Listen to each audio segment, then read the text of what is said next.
ಶಿಡ್ಲಘಟ್ಟ ತಾಲೂಕಿನ ಹರಳಹಳ್ಳಿ ಗ್ರಾಮದಲ್ಲಿ ಗ್ರಾಮಸ್ಥರು ಮೂಲಭೂತ ಸೌಕರ್ಯವೇ ಇಲ್ಲದೆ ಪರದಾಡುವಂತ ಪರಿಸ್ಥಿತಿ ನಿರ್ಮಾಣವಾಗಿದೆ. ಇದಕ್ಕೆ ಸಂಬಂಧಿಸಿದಂತೆ ಒಂದು ಬ್ರೇಕಿಂಗ್ ನ್ಯೂಸ್ ಲಭ್ಯವಾಗ್ತಾ ಇದೆ. 15 ವರ್ಷಗಳಿಂದ ತಪ್ಪದ ಚರಂಡಿ ನರಕಯಾತನೆ, ದಶಕಗಳಿಂದ ಹರಳಹಳ್ಳಿ ಗ್ರಾಮಸ್ಥರ ಪರದಾಟ.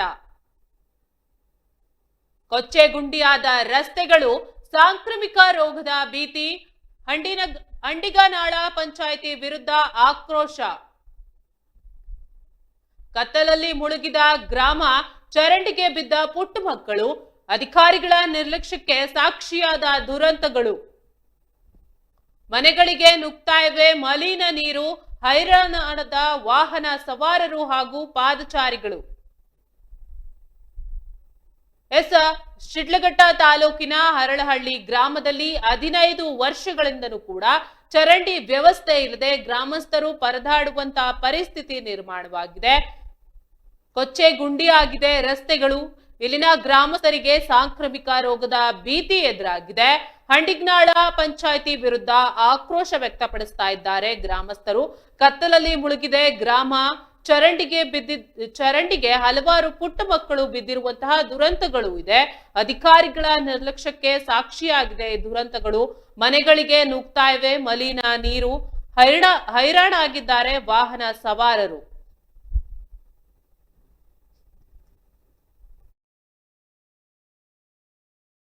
ರಿಗೆ 15 ವರ್ಷಗಳಿಂದ ಚರಂಡಿ ವ್ಯವಸ್ಥೆ ಇಲ್ಲ, ಮೂಲಭೂತ ಸೌಕರ್ಯ ಒದಗಿಸಿದೆ. ಪಂಚಾಯಿತಿ ವಿರುದ್ಧ ಆಕ್ರೋಶವನ್ನ ವ್ಯಕ್ತಪಡಿಸ್ತಾ ಇದ್ದಾರೆ. ಏನು ಹಂಡಿಗನಾಳ ಗ್ರಾಮ ಪಂಚಾಯಿತಿ ವ್ಯಾಪ್ತಿಯ ಹರಳಹಳ್ಳಿ ಗ್ರಾಮ ಕಳೆದ 15 ವರ್ಷಗಳಿಂದಾನೂ ಕೂಡ ಮೂಲಭೂತ ಸೌಕರ್ಯಗಳಿಲ್ಲದೆ ವಂಚಿತವಾಗಿದೆ. ಗ್ರಾಮಸ್ಥರು ನರಕ ಸದೃಶ ಜೀವನ ನಡೆಸುವಂತಾಗಿದೆ. ಸೂಕ್ತ ಚರಂಡಿ ವ್ಯವಸ್ಥೆ ಕೂಡ ಇಲ್ಲ, ಬೀದಿ ದೀಪಗಳಿಲ್ಲದೆ ಗ್ರಾಮಸ್ಥರು ನಿತ್ಯ ಪರದಾಡ್ತಾ ಇದ್ದಾರೆ. ಗ್ರಾಮದಲ್ಲಿ ಚರಂಡಿಗಳು ಹೂಳು ತುಂಬಿ ಕೊಳಚೆ ನೀರು ರಸ್ತೆ ಮೇಲೆ ಹರಿತಾ ಇದೆ. ವಿಜುವಲ್ಸ್ ಅಲ್ಲಿ ನೋಡ್ತಾ ಇರ್ಬೋದು, ಚರಂಡಿ ನೀರು ಅಲ್ಲಲ್ಲೇ ನಿಂತಿದೆ.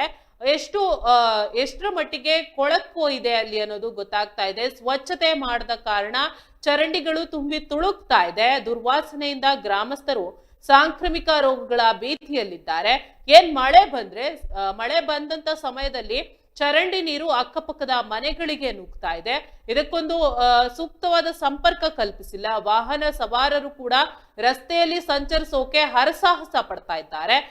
ಅತಿ ಮುಖ್ಯವಾಗಿ ಸಮರ್ಪಕ ಚರಂಡಿ ಇಲ್ಲದ ಕಾರಣ ಪುಟ್ಟ ಮಕ್ಕಳು ಚರಂಡಿಗೆ ಬಿದ್ದಿರುವ ಘಟನೆಗಳು ಕೂಡ ನಡೆದಿವೆ ಅಂತ ಗ್ರಾಮಸ್ಥರು ಹೇಳ್ತಾ ಇದ್ದಾರೆ. ಪಂಚಾಯಿತಿಯ ನಿರ್ಲಕ್ಷ್ಯಕ್ಕೆ ಸಾಕ್ಷಿಯಾಗಿದೆ. ಗ್ರಾಮದ ಪ್ರಮುಖ ಬೀದಿಗಳಲ್ಲಿ ದೀಪಗಳ ವ್ಯವಸ್ಥೆ ಇಲ್ಲ, ಬೀದಿ ದೀಪಗಳ ವ್ಯವಸ್ಥೆಯೇ ಇಲ್ಲದೆ ರಾತ್ರಿ ವೇಳೆ ಜನಸಾಮಾನ್ಯರು ಹಾಗೂ ಹಿರಿಯ ನಾಗರಿಕರು ಸಂಚರಿಸೋಕೆ ಭಯ ಪಡುವಂತಾಗಿದೆ. ಈ ಬಗ್ಗೆ ಹಲವಾರು ಬಾರಿ ಗ್ರಾಮಸ್ಥರು ಪಂಚಾಯಿತಿ ಅಧಿಕಾರಿಗಳ ಗಮನಕ್ಕೆ ತಂದ್ರು, ಯಾವುದೇ ಪ್ರಯೋಜನ ಆಗಿಲ್ಲ ಅಂತ ಗ್ರಾಮಸ್ಥರು ಆರೋಪವನ್ನ ಮಾಡ್ತಾ ಇರುವಂತದ್ದು. ಸಂಬಂಧಪಟ್ಟ ಉನ್ನತ ಅಧಿಕಾರಿಗಳು ಕೂಡ ಹರಳಹಳ್ಳಿ ಗ್ರಾಮಕ್ಕೆ ಭೇಟಿ ನೀಡಿ ಚರಂಡಿ ಸ್ವಚ್ಛಗೊಳಿಸಿ ಬೀದಿ ದೀಪ ಅಳವಡಿಸುವ ಮೂಲಕ ಮೂಲಭೂತ ಸೌಕರ್ಯವನ್ನ ಕಲ್ಪಿಸಿಕೊಟ್ಟಿಲ್ಲ ಅಂತ ಗ್ರಾಮಸ್ಥರು ತಮ್ಮ ಅಸಮಾಧಾನವನ್ನ ವ್ಯಕ್ತಪಡಿಸ್ತಾ ಇರುವಂತದ್ದು. ನಿನ್ನೆ ಕೂಡ ನಾವು ಶಿಡ್ಲಘಟ್ಟ ತಾಲೂಕಿನ ಒಂದು ಗ್ರಾಮವಾದ ಮರಿಹಳ್ಳಿಯಲ್ಲಿ ಕೂಡ ಇದೇ ರೀತಿ ಒಂದು ವ್ಯವಸ್ಥೆಯನ್ನ ನಾವು ನೋಡಿದ್ವಿ. ಅಲ್ಲೂ ಕೂಡ ಇದೇ ರೀತಿ ಚರಂಡಿ ವ್ಯವಸ್ಥೆ ಆಗಿರ್ಬೋದು, ಬೇರೆ ಮೂಲಭೂತ ಸೌಕರ್ಯಗಳ ವ್ಯವಸ್ಥೆಯೇ ಇಲ್ಲ. ಈ ರೀತಿಯಾದಂತಹ ಒಂದು ಅವ್ಯವಸ್ಥೆ ಶಿಡ್ಲಘಟ್ಟ ತಾಲೂಕಿನ ಸುತ್ತಮುತ್ತ ಹೆಚ್ಚಾಗಿ ಕಾಣಿಸ್ಕೊಳ್ತಾ ಇದೆ. ನಿನ್ನೆ ಕೂಡ ಇದೇ ರೀತಿ ಒಂದು ಮೂಲಭೂತ ಸೌಕರ್ಯದ ಸಮಸ್ಯೆ ಬಗ್ಗೆ ನಾವು ಸುದ್ದಿಯನ್ನ ಬಿತ್ತರಿಸಿದ್ವಿ. ಇಂದು ಕೂಡ ಇದೇ ರೀತಿ ಶಿಡ್ಲಘಟ್ಟ ತಾಲೂಕಿನ ಹರಳಹಳ್ಳಿ ಗ್ರಾಮದಲ್ಲಿ ಇದೇ ರೀತಿ ಅವ್ಯವಸ್ಥೆ ಕಾಡ್ತಾ ಇರುವಂತದ್ದು. ಈ ಶಿಡ್ಲಘಟ್ಟ ಭಾಗದ ಅಧಿಕಾರಿಗಳು ಯಾಕಿಷ್ಟು ನಿರ್ಲಕ್ಷ್ಯತನ ತೋರಿಸ್ತಾ ಇದ್ದಾರೆ ಅನ್ನೋದು ಅನುಮಾನಕ್ಕೆ ಎಡೆ ಮಾಡಿಕೊಟ್ಟಿದೆ. ಅಧಿಕಾರಿಗಳ ಗಮನಕ್ಕೆ ಬರ್ತಾ ಇಲ್ವಾ ಇದು ಅನ್ನೋದು ಕೂಡ ಇಲ್ಲಿ ಪ್ರಶ್ನೆ ಆಗಿರುವಂತದ್ದು. ಈ ವಿಚಾರಕ್ಕೆ ಸಂಬಂಧಪಟ್ಟಂತೆ ಸ್ಥಳೀಯ ವರದಿಗಾರರಾದಂತಹ ಗುರುಮೂರ್ತಿ ನೇರ ಸಂಪರ್ಕದಲ್ಲಿದ್ದಾರೆ. ಗುರುಮೂರ್ತಿ, ಏನಿದೆ ಇದ್ರ ಬಗ್ಗೆ ಹೆಚ್ಚಿನ ಮಾಹಿತಿ? ಹಳ್ಳಿನಾಡ ಗ್ರಾಮ ಪಂಚಾಯತ್ ವ್ಯಾಪ್ತಿ ಹರಳಹಳ್ಳಿ ಗ್ರಾಮದಲ್ಲಿ ಏನು ಮೂಲಭೂತ ಸೌಕರ್ಯಗಳಿಂದ ವಂಚಿತವಾಗಿದೆ ಅಲ್ಲಿ ಗ್ರಾಮವೇ. ಅಲ್ಲಿ ಚರಂಡಿಗಳ ವ್ಯವಸ್ಥೆ ನೋಡಿದ್ರೆ ಅಲ್ಲಿ ಚರಂಡಿ ಎಲ್ಲ ಕೊಳಚೆ ನೀರು ತುಂಬಿಕೊಂಡು ಚರಂಡಿ ವ್ಯವಸ್ಥೆ ಇದೆ. ರಸ್ತೆ ಓಡಾಡಂತ ರಸ್ತೆ ಮೇಲೆ ಎಲ್ಲ ಕೊಳಚೆ ನೀರೆಲ್ಲ ಸ್ಟಾಕ್ ಆಗಿದೆ ಬಂದಲ್ಲಿ. ಜನ ಅಲ್ಲಿ ಓಡಾಡೋದಕ್ಕೂ ತುಂಬಾ ತೊಂದರೆ ಅನುಭವಿಸ್ತಾ ಇದ್ದಾರೆ. ಯಾಕಂದ್ರೆ ಅಲ್ಲಿ ಆ ಕೊಳಚೆ ನೀರಲ್ಲಿ ಹೆಂಗ್ ಓಡಾಡ್ತಾರೆ ಅವರು. ಅಲ್ಲಿ ಕೆಲವೇ ಮಕ್ಕಳು ಕೂಡ ಅಲ್ಲಿ ಬಿದ್ದೋಗಿದ್ರಂತೆ ಅಲ್ಲಿ. ಮಕ್ಕಳು ಕೂಡ ಆಡ್ಕೊಂತ ಸಂದರ್ಭದಲ್ಲಿ ಅಲ್ಲಿ ಚರಂಡಿ ಒಳಗಡೆ ಬೀಳುವಂತದ್ದು, ಆ ನೀರ್ ಕೊಳಚೆ ನೀರಲ್ಲಿ ಬಿಡೋದು ಇದೆಲ್ಲ ಆಗ್ತಿತ್ತು ಅಲ್ಲಿ ಅಂತ ಅವರು ಸಾರ್ವಜನಿಕರು ಹೇಳ್ತಿದ್ದಾರೆ ಅಲ್ಲಿ. ಸುಮಾರು ನಮ್ಗೆ 15 ವರ್ಷಗಳಿಂದ ನಮ್ಗೆ ಇದೇ ಪರಿಸ್ಥಿತಿ ಇದೆ. ನಮ್ಮನ್ನ ಯಾರು ಇಲ್ಲಿ ನೋಡೋರಿಲ್ಲ. ಈ ತರ ಬಂದು ಯಾರು ಅಧಿಕಾರಿಗಳು ಕಳಿಸಿದ್ರು ಅಧಿಕಾರಿಗಳು ಬಂದು ನೋಡ್ತಿಲ್ಲ ಅಂತಕ್ಕಂಥದ್ದು ಅಲ್ಲಿ ಸಾರ್ವಜನಿಕರ ಒಂದು ಇದಾಗಿತ್ತು. ಅಲ್ಲಿ ಬೀದಿ ದೀಪಗಳು ಸರಿಯಾಗಿ ನಿರ್ವಹಣೆ ಮಾಡ್ತಿಲ್ಲ, ಬೀದಿ ದೀಪಗಳು ಇಲ್ಲ ಅಂತ ಅದು ಸಾರ್ವಜನಿಕರು ದೂರ ಹೇಳ್ತಾರೆ ಮೇಡಮ್. ಅಲ್ಲಿ ಅಧಿಕಾರಿಗಳು ಮನವಿ ಕೊಟ್ಟರು ಜಾಗಕ್ಕೆ ಬಂದು ಪರಿಶೀಲನೆ ಮಾಡಿದಾರ ಅಥವಾ ಇಲ್ವಾ? ಈಗ ಅಧಿಕಾರಿಗಳು ಸುಮ್ನೆ ನಾವು ನೋಡ್ತೀವಿ ಅಂತ ನೋಡ್ಕೊಂಡು ಹೋಗ್ತಾರೆ ಅಷ್ಟೇ, ಏನು ಮಾಡ್ತಿಲ್ಲ ಅಂತಕ್ಕಂಥದ್ದು ಅಲ್ಲಿ ಹೇಳಿದ್ರು. ನಾವು ಅಲ್ಲಿ PDO ಅವ್ರನ್ನ ನಾವು ಕಾಂಟ್ಯಾಕ್ಟ್ ಮಾಡಿದ್ವಿ. ಆ PDO ಅವ್ರನ್ನ ಕಾಂಟ್ಯಾಕ್ಟ್ ಮಾಡಿದಾಗ ಆಯ್ತು ನಾನು ಬಂದು ನೋಡಿ ಇದ್ ಮಾಡ್ತೀವಿ ಅಂತ ಅವರು ಹೇಳಿದ್ದಾರೆ. ಈಗಾಗ್ಲೇ ಇವಾಗ JCBಗಳನ್ನ ಇಟ್ಕೊಂಡ್ ಬಂದ್ ಏನೋ ಕೊಳಚೆ ನೀರು ಏನೋ ಅಂತ ಬೇರೆ ಕಡೆ ಅದನ್ನ ಬಿಡಂತ ಕೆಲಸ ಮಾಡ್ತಿದೀವಿ ಅಂತಕ್ಕಂಥ ಮಾಹಿತಿನೂ ಬಂದಿದೆ. ಇವಾಗ ಮಾಡಂತ ಕೆಲಸ ಮಾಡ್ತಿದ್ದಾರೆ ಅಂತ ಗೊತ್ತಾಯ್ತು ನಿಮ್ದು. ನೋಡೋಣ ಏನ್ ಮಾಡ್ತಾರಂತೆ. ಗುರುಮೂರ್ತಿ, ಧನ್ಯವಾದ ನಿಮ್ಮೆಲ್ಲ ಮಾಹಿತಿಗಾಗಿ.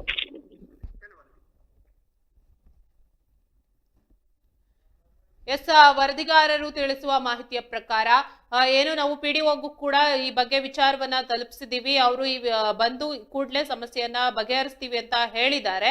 ಆದ್ರೆ ಇನ್ನು ಕೂಡ ಸಮಸ್ಯೆ ಬಗೆಹರಿದಿಲ್ಲ ಅಂತ ಹೇಳ್ತಿದ್ದಾರೆ. ಮುಂದಿನ ದಿನಗಳಲ್ಲಿ ಅಧಿಕಾರಿಗಳು ಯಾವ ರೀತಿ ಕ್ರಮ ತೆಗೆದುಕೊಳ್ತಾರೆ ಅನ್ನೋದನ್ನು ಕೂಡ ನಾವಿಲ್ಲಿ ಕಾದ್ ನೋಡ್ಬೇಕಾಗಿದೆ.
ಎಸ್, ಈ ವಿಚಾರಕ್ಕೆ ಸಂಬಂಧಿಸಿದಂತೆ ಗ್ರಾಮಸ್ಥರಾದಂತಹ ಶ್ರೀನಿವಾಸ್ ಅವರು ನಮ್ಮ ಜೊತೆ ದೂರವಾಣಿ ಸಂಪರ್ಕದಲ್ಲಿದ್ದಾರೆ. ಎಸ್ ಶ್ರೀನಿವಾಸ್ ಅವರೇ, ಗ್ರಾಮದಲ್ಲಿ ಈ ರೀತಿ ಒಂದು ಮೂಲಭೂತ ಸೌಕರ್ಯನೇ ಇಲ್ಲ ಅಂತ ದೂರ್ತಾ ಇರುವಂತದ್ದು, ಅಧಿಕಾರಿಗಳಿಗೆ ಮನವಿ ಕೊಟ್ಟಿದ್ದೀರಾ? ಎಷ್ಟು ದಿನದಿಂದ ಇದೇ ತೊಂದರೆ ಆಗ್ತಾ ಇದೆ? ಮೇಡಮ್ ಅವ್ರೆ, ಮೊನ್ನೆ 15 ದಿವಸ ಆಯ್ತು ಗ್ರಾಮ ಸಭೆ ಕರೆದಿದ್ರು. ಗ್ರಾಮ ಸಭೆನಲ್ಲಿ ತಹಸೀಲ್ದಾರ್ ಮೇಡಮ್ಗೆ ಅವ್ರ ಮೇಲೆ ಈ ತರ ನೋಡಿ ಇಷ್ಟು ದಿವಸದಿಂದ ನಾವ್ ಹೇಳ್ಕೊಂತ ಇದೀವಿ ಅದನ್ನ ಮಾಡಕ್ಕೆ, ಇದು ಗ್ರಾಮ ಠಾಣೆ ಬರಲ್ಲ ಅಂತ ಹೇಳ್ತಾರೆ. ಸೆಂಟ್ರ್ ಊರ್ನ ಮೇನ್ ರೋಡ್ ಮಾಡಿರೋದು, ಒಳ್ಳೆ ಚಿರಂಡಿಗಳು ಮಾಡಿದ್ದಾರೆ. ಆ ಚಿರಂಡಿ ಕ್ಲೀನಿಂಗ್ ಇಲ್ದೆ ಊಳಾಗಿದೆ. ನಾವು ಡೌನ್ ಅಲ್ಲಿ ಇದೀವಿ, ನಮ್ಮ ಮನೆಗಳು. ಮತ್ತೆ ಮೊನ್ನೆ ಬೆಂಗಳೂರು ತರ ಏನಾರ ಮಳೆ ಬಂದ್ರೆ ಮೇಡಮ್ ಅವ್ರ ನಮ್ ಪರಿಸ್ಥಿತಿ ಹಿಂಗಾತ ಅಂತ ಅವತ್ತು ಹೇಳಿದ್ವಿ. ನೀವೇ ಹೊಣೆ ಅಂತ ಹೇಳಿದ್ರು ಅವ್ರು ಇಮಿಡಿಯೇಟ್ ಮಾಡ್ರಿ ಅಂತಂದ್ರು. ಗ್ರಾಮ ಪಂಚಾಯತಿ ಅವ್ರು ಇವತ್ತಕ್ಕೂ ಗಮನ ತಗೊಂಡು ಅದನ್ನ ಮಾಡಿಲ್ಲ. ಎಷ್ಟು ದಿನದ ಹಿಂದೆ ಹೇಳಿದ್ರಿ ಈ ರೀತಿ ಅವ್ರಿಗೆ? 15 ದಿವಸ ಆಯ್ತು. 15 ದಿವಸ ಆಯ್ತು. 15 ದಿವಸ ಆದ್ರೂ ಬಂದು ಯಾವ್ದೇ ರೀತಿ ಕ್ರಮ ಯಾವ ರೀತಿ ಕ್ರಮ ತಗೊಂಡಿಲ್ಲ. ತುಂಬಾ ತೊಂದರೆಗೆ ಈಡಾಗಿದ್ವಿ. ಅಕಸ್ಮಾತ್ ಬೆಂಗಳೂರು ತರ ಮನೆ ಬಿದ್ದಿದ್ ತರ ಮಳೆ ಬಿದ್ಬಿಟ್ರೆ ನಾವು ಪರಿಸ್ಥಿತಿ ಏನಾಗ್ಬೇಕು ಹೇಳಿ. ತುಂಬಾ ಮಳೆ ಬಂದ್ರೆ ತೊಂದ್ರೆ ಆಗುತ್ತೆ ಅಂತ. ತೊಂದ್ರೆ ಎಲ್ಲಿಂದ ಅಲ್ಲಿ ಮನೆಗಳ ಮೇಲೆ ನುಗ್ತಾವ ನೀರು. ಸುಮಾರು ಎಷ್ಟು ದಿನದಿಂದ ಇದೇ ರೀತಿ ತೊಂದ್ರೆ ಇದೆ?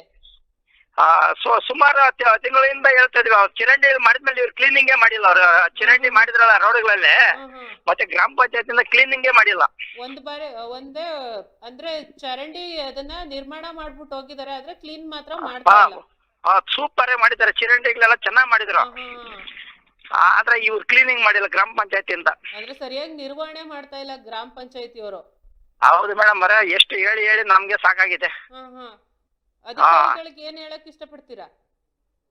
ಏನ್ ಹೇಳಕ್ ಇಷ್ಟಪಡ್ತೀರಾ? ನಮ್ಗೆ ಈ ತರ ತೊಂದ್ರೆ ಆದ್ರೆ ನಾವು ಅದೇ ಮಳೆ ಜಾಸ್ತಿ ಆದ್ರೆ ನಾವೆಲ್ಲ ಒಂಥರ ಬಾಧೆಗೆ ಸಿಕ್ಕಾಕೊಂತೀವಿ. ನೀರು ಮನೆಗೆ ನುಗ್ಗಿದ್ರೆ ನಾವು ಡೌನ್ ಅಲ್ಲಿ ಇದೀವಿ. ನಮ್ ಪರಿಸ್ಥಿತಿ ಆಗಿದೆ. ನಿಮ್ ಗ್ರಾಮಸ್ಥರು ಅಥವಾ ಸ್ಥಳೀಯ ಶಾಸಕರು ಅಥವಾ ಜನಪ್ರತಿನಿಧಿಗಳಿಗೆ ಈ ವಿಷಯ ತಲುಪಿಸಿದೀರಾ ಅಥವಾ ಇಲ್ವಾ ಸರ್? ಇಲ್ಲ ಮೇಡಮ್, ನಾವು ಗ್ರಾಮ ಪಂಚಾಯತಿ ತಲುಪಿಸಿದೀವಿ. ಶಾಸಕರವರೆಗೂ ತಲುಪಿಸಿಲ್ಲ ಇದನ್ನ. ಸರ್ ಧನ್ಯವಾದ ಇಷ್ಟೊತ್ತು ನಮ್ಮ ವಾಹಿನಿಯಲ್ಲಿ ಮಾತನಾಡಿದಕ್ಕೆ. Okay madam. ಎಸ್ ಶ್ರೀನಿವಾಸ್, ಗ್ರಾಮಸ್ಥರಾದಂತಹ ಶ್ರೀನಿವಾಸ್ ಅವರು ದೂರವಾಣಿ ಸಂಪರ್ಕಕ್ಕೆ ಬಂದಿದ್ರು. ಅವರು ಏನ್ ಹೇಳ್ತಿದ್ದಾರೆ ಅಂದ್ರೆ, ಗ್ರಾಮ ಸಭೆ ನಡೀತು, 15 ದಿನದ ಹಿಂದೆ ಗ್ರಾಮ ಸಭೆ ನಡೀತು. ಆ ಸಂದರ್ಭದಲ್ಲಿ ನಾವು ತಹಶೀಲ್ದಾರ್ ಅವ್ರಿಗೆಲ್ಲ ಮನವಿಯನ್ನ ಕೊಟ್ವಿ. ಅವರು ಹೇಳಿದ್ರು ತಕ್ಷಣವೇ ಸರಿ ಮಾಡಿಸ್ತೀವಿ ಅಂತ ಹೇಳಿದ್ರು. ಆದ್ರೆ ಇನ್ನಾಗ್ಲೂ ಕೂಡ ಅದು ಸರಿಪಡಿಸಿಲ್ಲ. ಅಧಿಕಾರಿಗಳ ನಿರ್ಲಕ್ಷ್ಯತನ ಇಲ್ಲಿ ಗೊತ್ತಾಗ್ತಾ ಇದೆ. ಹೇಳ್ತಾರೆ ಆದ್ರೆ ಮಾಡ್ತಾ ಇಲ್ಲ ಕೆಲಸ. ಮಾತ್ರ ಅವರಿಂದ ಯಾವುದೇ ರೀತಿ ಕ್ರಮ ಆಗ್ತಾ ಇಲ್ಲ ಅನ್ನೋದು ಗ್ರಾಮಸ್ಥರ ಇಲ್ಲಿ ಅಸಮಾಧಾನ ಆಗಿರುವಂತದ್ದು.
ಎಸ್, ಗ್ರಾಮಸ್ಥರಾದಂತಹ ಶ್ವೇತಾ ಅವರು ದೂರವಾಣಿ ಸಂಪರ್ಕದಲ್ಲಿದ್ದಾರೆ. ಸಮಸ್ಯೆ ಏನಿದೆ ಅಂತ ಬನ್ನಿ ಕೇಳೋಣ. ಶ್ವೇತಾ ಅವರೇ, ನಿಮ್ ಗ್ರಾಮದಲ್ಲಿ ಎಷ್ಟು ದಿನದಿಂದ ಇದೇ ರೀತಿ ಸಮಸ್ಯೆ ಇದೆ? ಅಧಿಕಾರಿಗಳಿಗೆ ತಿಳಿಸಿದ್ದೀರಾ? ಏನ್ ಹೇಳಿದ್ರು ಅವರು? ಅದನ್ನ ವಿವರವಾಗಿ ಹೇಳ್ತೀರಾ?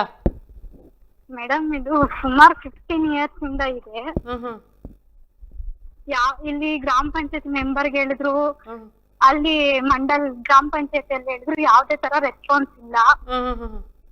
15 years ಇಂದ ಇದೆ, ಯಾರು ಸಹ ಕಿವಿಗೆ ಹಾಕೊಂತ ಇಲ್ಲ. ತುಂಬಾ ಇಲ್ಲಿ ಪೊಲ್ಯೂಟ್ ಆಗಿದೆ. ಅಟ್ಲೀಸ್ಟ್ ಒನ್ ಟೈಮ್ ಆದ್ರೂ ಬಂದ್ ವಿಸಿಟ್ ಕೊಟ್ಟಿದಾರ? ಅದು ಇಲ್ವಾ? ಇಲ್ಲ, ಒನ್ ಟೈಮ್ ಇಲ್ಲಿ ಮೊನ್ನೆನೆ ಬಂದಿದ್ರು. ಇಲ್ಲಿ ಬಂದ್ಬಿಟ್ಟು JCB ಬರುತ್ತೆ ಅಂದ್ರೆ 1 ವಾರ ಆಗಿದೆ, ಇವಾಗ ಯಾವ್ದು ಇಲ್ಲ. ಒಂದು ವಾರದಿಂದ ಯಾವ್ದೇ ರೀತಿ ಏನು ಸರಿಪಡಿಸಿಲ್ಲ ಅವರು? ಹಾ, ಹೌದು ಮೇಡಮ್. ಅಧಿಕಾರಿಗಳಿಗೆ ಏನ್ ಹೇಳ್ತೀರಾ ನೀವು? ಇಲ್ಲ, ಈಗ ತಾನೇ ಬಂದೆ ಊರೊಳಗೆ. ಈಗ JCB ಬಂದ್ ಎತ್ತಿದೆ.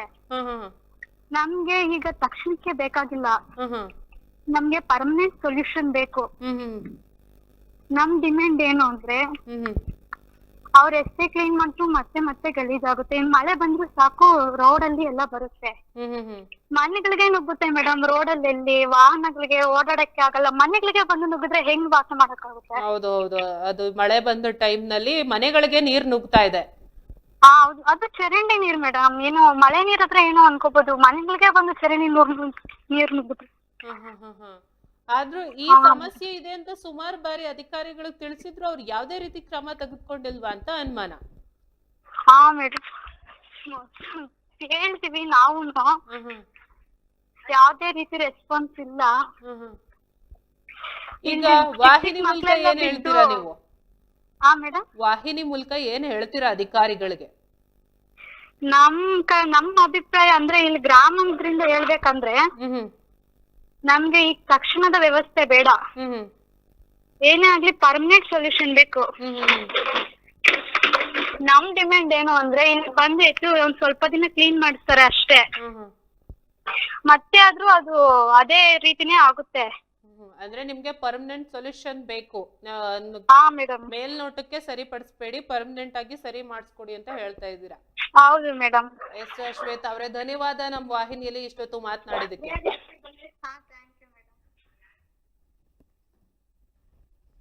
ಎಸ್, ಶ್ವೇತಾ ಅವರು ಏನ್ ಹೇಳ್ತಿದ್ದಾರೆ ಅಂದ್ರೆ, ನಮ್ಗೆ ತಾತ್ಕಾಲಿಕವಾಗಿ ಏನು ಒಂದು ತೋರಿಕೆಯ ವ್ಯವಸ್ಥೆಯನ್ನ ಮಾಡ್ಕೊಡ್ಬೇಡಿ, ಪರ್ಮನೆಂಟ್ ಸೊಲ್ಯೂಷನ್ ಕೊಡಿ. ಮಳೆ ಬಂದಂತ ಸಂದರ್ಭದಲ್ಲಿ ಚರಂಡಿ ನೀರು ಮನೆಗಳಿಗೆ ನುಗ್ತಾ ಇದೆ, ಆ ವ್ಯವಸ್ಥೆಯನ್ನ ಸರಿಪಡಿಸ್ಕೊಡಿ, ಚರಂಡಿ ವ್ಯವಸ್ಥೆಯನ್ನ ಸರಿಪಡಿಸಿ ಒಂದು ಪರ್ಮನೆಂಟ್ ಸೊಲ್ಯೂಷನ್ ಅನ್ನೋದನ್ನ ಕೊಡಿ ಅಂತ ಅವರು ವಾಹಿನಿ ಮೂಲಕ ಹೇಳ್ತಾ ಇದ್ದಾರೆ.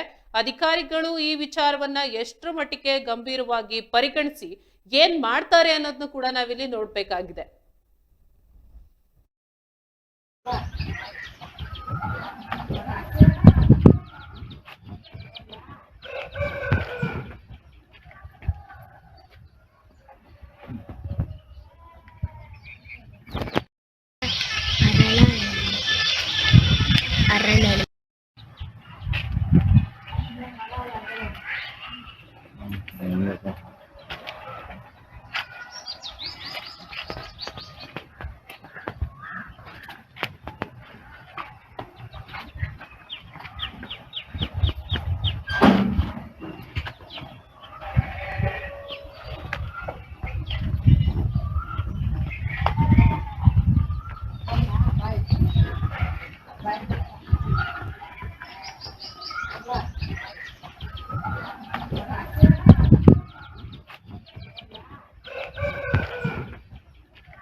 ಎಸ್, PDO ಆದಂತಹ ಮಧು ಅವರು ದೂರವಾಣಿ ಸಂಪರ್ಕದಲ್ಲಿದ್ದಾರೆ. ಸರ್, ಹಂಡಿಗ್ನಾಳ ಗ್ರಾಮ ಪಂಚಾಯತಿ ವ್ಯಾಪ್ತಿಗೆ ಬರುವಂತಹ ಅರಳಹಳ್ಳಿ ಗ್ರಾಮದಲ್ಲಿ ಗ್ರಾಮಸ್ಥರು ನಮ್ಗೆ ಚರಂಡಿ ವ್ಯವಸ್ಥೆ ಇಲ್ಲ ಅಂತ ಹೇಳ್ತಿದ್ದಾರೆ. ಇದು ನಿಮ್ ಗಮನಕ್ಕೆ ಬಂದಿದ್ಯಾ ಸರ್? ಗಮನಕ್ಕೆ ಬಂದಿದೆ, ಕ್ಲೀನ್ ಸ್ವಚ್ಛತೆ ಮಾಡಿದೀವಿ. ಯಾವಾಗ ಸರಿಪಡಿಸಿದ್ರಿ ಸರ್? 1 ತಿಂಗಳಾಗಿದೆ ಸ್ವಚ್ಛತೆ ಮಾಡಿ. 1 ತಿಂಗಳಾಗಿದೆ, ಆದ್ರೆ ಈಗ ಹೇಳ್ತಿದ್ದಾರೆ ಅದು ಸರಿಪಡಿಸಿಲ್ಲ, ಅದು ಪರ್ಮನೆಂಟ್ ಆಗಿ ನಮ್ಗೆ ಸರಿ ಮಾಡಿಸ್ಕೊಡಿ ಅಂತ ಹೇಳ್ತಿದ್ದಾರೆ. ಆ ಚರಂಡಿ ಸ್ವಲ್ಪ ಹಳೇದಾಗಿದೆ, ಅದು ಒಂದ್ ಕಡೆ ಕಿತ್ತೋಗಿದೆ, ಹಂಗಾಗಿ ಹಸುಗಳದು ಏನು ಗಂಜಳ ಪ್ಲಸ್ ಇದು ಬಿಡ್ತಾರ ಅದ್ರಲ್ಲಿ, ಅವ್ರಿಗೆ ವಾರ್ನ್ ಮಾಡಿದೀವಿ. ಅದು ಈಗ ನರೇಗಾ ಸ್ಕೀಮ್ ಅಲ್ಲಿ ಹಾಕೊಂಡಿದೀವಿ ಹೊಸ ಚರಂಡಿ ಕಟ್ಟಕ್ಕೆ. ಅದೇನ್ ಬ್ಲಾಕ್ ಆಗಿತ್ತು ನಿನ್ನೆ ಬಂದಿತ್ತು, ಅದನ್ನ ಇವತ್ತು ತೆರವು ಮಾಡಿದೀವಿ ಆಲ್ರೆಡಿ ಬೆಳಗ್ಗೆನೆ. ಇವತ್ತು ಆಲ್ರೆಡಿ ತೆರವು ಆಗಿದೆ. ಬೆಳಗ್ಗೆನೆ ಕ್ಲೀನ್ ಮಾಡಿದೀವಿ. ಇದಕ್ಕೊಂದು ಪರ್ಮನೆಂಟ್ ಸೊಲ್ಯೂಷನ್ ಅಂತ ಎಷ್ಟು ದಿನಗಳಲ್ಲಿ ಸಿಗಬಹುದು ಸರ್? ಮೋಸ್ಟ್ಲಿ ಇನ್ನೊಂದು 2 months ಅಲ್ಲಿ ನಾವು ನರೇಗಾದಲ್ಲಿ ಹೊಸ ಡ್ರೈನ್ ನ ಕನ್ಸ್ಟ್ರಕ್ಷನ್ ಮಾಡ್ತೀವಿ. ಇನ್ನೊಂದು 2 months ಅಲ್ಲಿ ಗ್ರಾಮಸ್ಥರಿಗೆ ಒಳ್ಳೆ ಸೌಲಭ್ಯ ಸಿಗುತ್ತೆ ಅಂತ ಹೇಳ್ತೀರಾ? ಹೌದು ಆಗುತ್ತೆ. ಎಸ್ ಸರ್, ಧನ್ಯವಾದ. ಎಸ್, PDO ಆದಂತಹ ಮಧು ಅವರು ದೂರವಾಣಿ ಸಂಪರ್ಕಕ್ಕೆ ಬಂದು ಮಾತನಾಡಿದ್ರು. ಏನು ಇನ್ನೊಂದು 2 months ಅಲ್ಲಿ ನಾವು ಅದನ್ನ ಸರಿಪಡಿಸ್ತೀವಿ, ಈಗೊಂದು ಹೋಗಿ ಸರಿ ಮಾಡಿಸಿದೀವಿ, ಅದನ್ನ ಬ್ಲಾಕ್ ಏನಿದೆ ಅದನ್ನ ಸರಿಪಡಿಸಿದೀವಿ, ಈಗ ಮತ್ತಷ್ಟು ಟೈಮ್ ತಗೊಂಡು ಅದನ್ನ ಇನ್ನೊಂದು 2 months ಅಲ್ಲಿ ಅದನ್ನ ಕ್ಲಿಯರ್ ಮಾಡಿಸ್ತೀವಿ, ನರೇಗಾ ಯೋಜನೆ ಅಡಿ ಬರುತ್ತೆ, ಅದನ್ನ ನಾವು ಕ್ಲಿಯರ್ ಮಾಡಿಸ್ತೀವಿ ಅಂತ ಹೇಳ್ತಾ ಇದ್ದಾರೆ. ಎಷ್ಟರ ಮಟ್ಟಿಗೆ ಯಾವ ದಿನಗಳಲ್ಲಿ ಇದನ್ನ ಸರಿಪಡಿಸ್ತಾರೆ, ಎಷ್ಟು ಮಟ್ಟಿಗೆ ಇದಕ್ಕೆ ಸೊಲ್ಯೂಷನ್ ಸಿಗುತ್ತೆ ಅನ್ನೋದು ಕೂಡ ನಾವಿಲ್ಲಿ ನೋಡ್ಬೇಕಾಗುತ್ತೆ. ಅಧಿಕಾರಿಗಳು ಈ ತರ ಒಂದು ಬೇಜವಾಬ್ದಾರಿತನ ಒಂದು ವರದಿ ಕೊಟ್ಟ ನಂತರ ಅವರು ಮಾಡುವಂಥದ್ದು, ಅವರು ಹೇಳ್ತಾ ಇರುವಂತದ್ದು, ಈ ರೀತಿಯಾದಂತ ಒಂದು ಅವ್ಯವಸ್ಥೆ ಈ ಗ್ರಾಮದಲ್ಲಿ ಇರುವಂತದ್ದು. ಎಸ್, ಸದ್ಯ ಈಗ PDO ಆದಂತಹ ಮಧು ಅವರು ಯೋಜನೆ ಅಡಿ ನಾವು ಅದನ್ನ ಸರಿಪಡಿಸ್ತೀವಿ ಅಂತ ಹೇಳ್ತಾ ಇದ್ದಾರೆ. ಯಾವ ದಿನಗಳಲ್ಲಿ ಯಾವತ್ತು ಅದನ್ನ ಸರಿಪಡಿಸ್ತಾರೆ ಅನ್ನೋದು ಕೂಡ ನಾವು ನೋಡ್ಬೇಕಾಗುತ್ತೆ. ಎಸ್, ನಾವು ಕೂಡ ಈ ವ್ಯವಸ್ಥೆ ಸರಿ ಹೋಗೋವರೆಗೂ ಸುದ್ದಿಯನ್ನ ಬಿತ್ತರಿಸ್ತಾ ಇರ್ತೀವಿ. ಯಾವತ್ತು ಈ ವ್ಯವಸ್ಥೆ ಸರಿ ಹೋಗುತ್ತೆ ಅನ್ನೋದನ್ನ ಕೂಡ ನಾವಿಲ್ಲಿ ನೋಡ್ಬೇಕಾಗುತ್ತೆ. ಎಸ್, ಏನು ನಾವು ಶಿಡ್ಲಘಟ್ಟದಲ್ಲಿ ಮೂಲಭೂತ ಸೌಕರ್ಯವೇ ಇಲ್ಲ ಅಂತ ನೋಡ್ತಾ ಇದ್ದಿದ್ದು, ಈಗ ಅಧಿಕಾರಿಗಳು ಭರವಸೆಯನ್ನ ಕೂಡ ಕೊಟ್ಟಿದ್ದಾರೆ. ಗ್ರಾಮಸ್ಥರು ಇದ್ರ ಬಗ್ಗೆ ಪ್ರತಿಕ್ರಿಯೆಯನ್ನ ನೀಡಿದ್ದಾರೆ. ಎಸ್, ಬನ್ನಿ ನೋಡೋಣ. ಏನಿದೆ ಇದು ಕಾಲೋನಿಯಲ್ಲಿ ಅನ್ನೋದು, ಈಗ ಈ ರೋಡ್ ಮೈನ್ ರೋಡ್ ಅಂತ ಇದೆ, ಟಿಪ್ಪರ್ನಿಂದ ಹಿಡಿದು ಆಲ್ವೆ ಅಂತ ಇಂದು ಎಲ್ಲ ನಮ್ಮಕ್ಕೆ ಈ ರೋಡಲ್ಲೇ ಓಡಾಡೋ ಜಾಗ ಅಂಥದ್ದು. ಮತ್ತು ಮಕ್ಕಳು ಸ್ಕೂಲ್ಗೆ ಹೋಗೋ ಅಂಥ ಜಾಗ ಇದು. ಈ ಜಾಗದಲ್ಲೇ ಈ ಚರಂಡಿ ಇದೆಯಲ್ಲ, ಈ ಚರಂಡಿ ಏನಿದ್ರೂ ಕ್ಲೀನ್ ಮಾಡೋ ವ್ಯಕ್ತಿನೇ ಇಲ್ಲ. ನಮ್ಮೂರು ಪಂಚಾಯಿತಿ ಇವರು ನಮ್ಮ ಅಧ್ಯಕ್ಷರೇ ಆಗಿರ್ಬೋದು ಬಂದು ನೋಡ್ಕೊಂಡು ಹೋದ್ರು, ನಮ್ಮ PDO ಅವರೇ ಆಗಿರ್ಬೋದು ಬಂದು ನೋಡ್ಕೊಂಡು ಹೋದ್ರು, ಮಾಡಿಸೋಣ ಅಂತ ಹೇಳ್ತಾನೇ ಇದ್ದಾರೆ. ಏನು ಒಂದು ಕೆಲಸ ಅನ್ನೋದು ಬರ್ತಾರ, ತಿಂಗ್ಳಿಗೊಂದ್ಸಲಿನೋ 6 ತಿಂಗ್ಳಿಗೊಂದ್ಸಲಿನೋ ಕ್ಲೀನ್ ಮಾಡ್ಕೊಂಡು ಹೋಗ್ತಾರೆ ಅಷ್ಟೇ. ಆ ಚರಂಡಿ ಕೆಲಸ ಮಾಡೋಕೆ 15 ವರ್ಷದಿಂದ ಇದೆ. ಏನು ಮಾಡೋದು ಅನ್ನೋದು ನಮಗೂ ಗೊತ್ತಾಗ್ತಾ ಇಲ್ಲ. ನಮ್ಮ ಮಕ್ಕಳು 4-5 ಸಲ ಬಿದ್ದೆದ್ದೇಳಿದ್ದಾರೆ, ಚಿಕ್ಕ ಮಕ್ಕಳು. ಅದರಲ್ಲಿ ಇನ್ನೊಂದಂದರೆ ಕೇಳಿ ಸಾಕಾಗ್ಬಿಟ್ಟಿದೆ. ಈ ಸಲ ಈ ಚುನಾವಣೆ ಬಂದಾಗ ನಮ್ಮದೊಂದು 100-150 ಓಟ್ ಇದೆ ಈ ಕಡೆ ಮನೆಯಲ್ಲೇ. ಅದನ್ನು ಈ ಸಲ ಯಾರು ಚರಂಡಿ ಕ್ಲೀನ್ ಮಾಡ್ತಾರೋ ಅವ್ರಿಗೆ ನಮ್ಮ ಕಡೆಯಿಂದ ಬಹುಮತಿ ಇರುತ್ತೆ. ಅದಕ್ಕೆ ನಾವು ಒಂದು ಈಗ ನಿರ್ಧಾರವನ್ನು ತಗೊಂಡಿದ್ದೀವಿ, ಯಾರು ಕ್ಲೀನ್ ಮಾಡ್ತಾರೋ ಇದು ಮಾಡೋಣ ಅಂತೇಳ್ಬಿಟ್ಟು. ಅದಕ್ಕೆ ಇವರು ನಮ್ಮ PDO ಸಾಹೇಬರು ಬಂದು ಒಂದು ಸಲ ವಿಚಾರಣೆ ಮಾಡಿ ನೋಡಿ ಆದಷ್ಟು ಬೇಗ ಇದನ್ನು ಕ್ಲಿಯರ್ ಮಾಡಿಕೊಟ್ರೆ ಉತ್ತಮವಾದ ಬೆನಿಫಿಟ್ ಇರುತ್ತೆ. ಮಳೆ ಬಂದ್ರೆ ಇಲ್ಲೆಲ್ಲ ಓಡಾಡಕ್ಕಾಗಲ್ಲ, ಸೊ ಇಲ್ಲೆಲ್ಲ ರಚ್ಚಿದೆ, ಇದರಿಂದ ಹೆಲ್ತ್ ಎಲ್ಲ ಅಪ್ಸೆಟ್ ಆಗ್ತಿದೆ. ಜಸ್ಟ್ ನಾರ್ಮಲ್ ಆಗಿದ್ರೆ ಇಲ್ಲೆಲ್ಲ ಸ್ಮೆಲ್ಗೆ ಓಡಾಡಕ್ಕಾಗ್ತಿಲ್ಲ, ಗಾಡಿಗಳೆಲ್ಲ ಬಂದು ಹೋಗೋಕ್ಕಾಗ್ತಿಲ್ಲ. ಇದರಿಂದ ಕೋಳಿಗಳು ಎಲ್ಲ ಸತ್ತೋಗ್ತಿದ್ದಾವೆ, ಇಲ್ಲಿ ಬರೋಕ್ಕೆ ಸಹ ಆಗ್ತಿಲ್ಲ ಸರ್. ನೀವೇ ಈ ಸಿಚುವೇಶನ್ ಎಲ್ಲ ನೋಡ್ಬೋದು. ಒಂದು ಗ್ರಾಮ ಪಂಚಾಯತ್ ಮೆಂಬರ್ಗೆ ಹೇಳಿದ್ರೆ ಏನು ಕಿವಿಗೆ ಹಾಕೊಂತೆಲ್ಲ ಒಂದ್ಸಲಿ ಬರ್ತಾರೆ, ಇರಮ್ಮ ಮಾಡ್ತಾರೆ ಅಂತ ಹೇಳ್ತಾರೆ.